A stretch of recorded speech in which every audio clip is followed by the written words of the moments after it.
I remember when I first saw this land. We drove round the corner and there it was, this hanging valley. It felt like an outstretched hand, like a gift or an offering.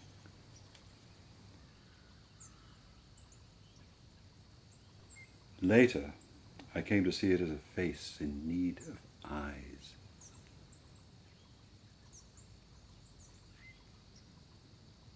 I spent quite a few years looking for a piece of land where I could sort of duplicate the places I fell in love with in England, Yorkshire Sculpture Park, Grisdale, amazing landscapes where art and animal life sort of flourished together. And one day I found this place and I kind of couldn't believe my eyes. And ever since then I've been making art and inviting other people to make art and placing it in different locations and kind of curating the space. And the idea is that you could come and spend a day, walk around the place, follow different trails,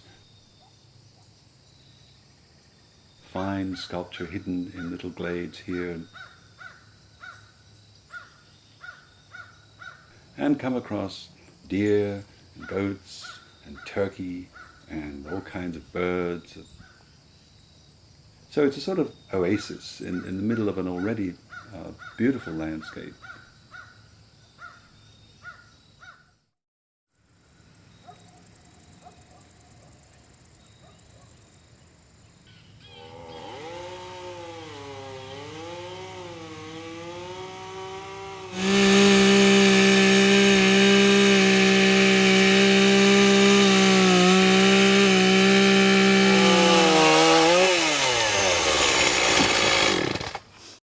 People have done awful things to the natural world. And when Joni Mitchell talks about paving paradise and putting up a parking lot, we all know what she's talking about. But we don't have to be this intrusive, dominating force. I've looked at gardens in Versailles, for example, in Paris. Everything is under control. Its geometry is in charge. That's not what I ever wanted to do.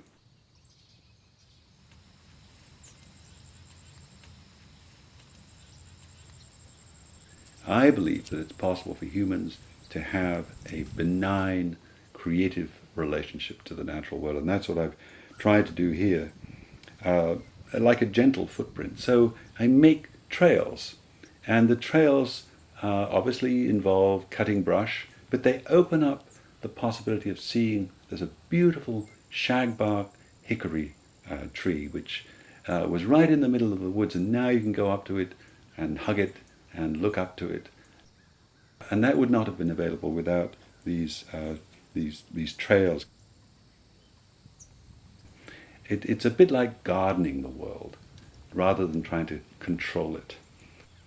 In gardening, you enable the natural world to do its thing rather than trying to force it to do exactly what you want.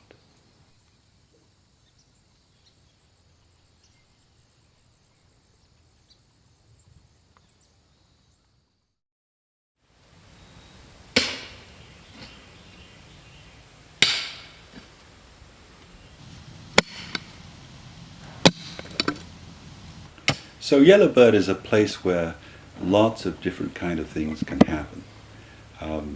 I have art residencies here, and people leave work that will last forever, hopefully.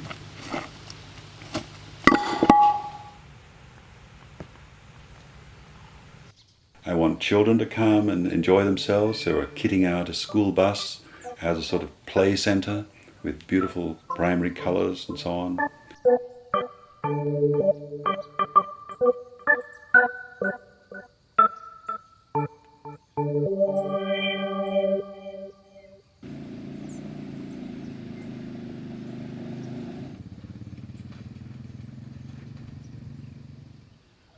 I'm trying to create a version of Charles Jenks's Garden of Cosmic Speculation with beautiful landforms and terraces enclosing little bodies of water.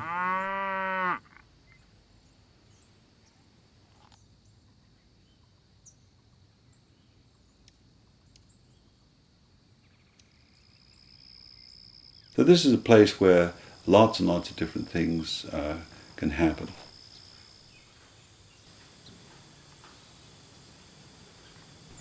And mixing up, as we said, art, pleasure, enjoyment.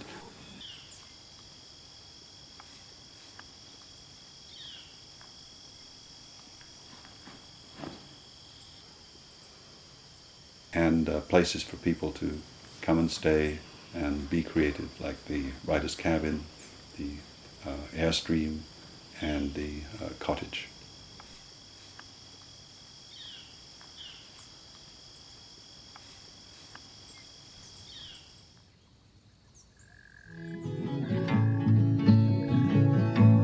Spirit walker,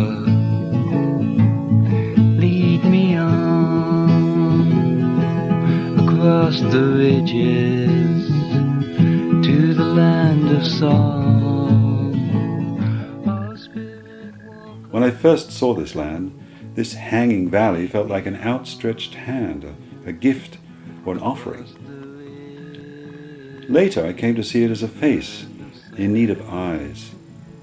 So I had the lake and the pond dug with a bulldozer. On the face of it, it seemed like an act of violence, tearing up the ground with hardened steel. And the deep clay subsoil spread out on the surrounding fields, was barren for a year or two. But what I hoped would happen did happen. The goats fertilized the new soil, and the meadow grasses flowed back in. The water margins gave a home to a whole range of new creatures that turned up out of nowhere. Dragonflies, frogs of every sort, turtles, wild ducks, water snakes, damselflies, water skeeters, and even some visitors like Canada geese and blue herons. Goodness knows what beetles and worms and centipedes and spiders have found a home here. On a summer night, the symphony or cacophony of sound from the frogs and cicadas is quite deafening. It's a miracle of life.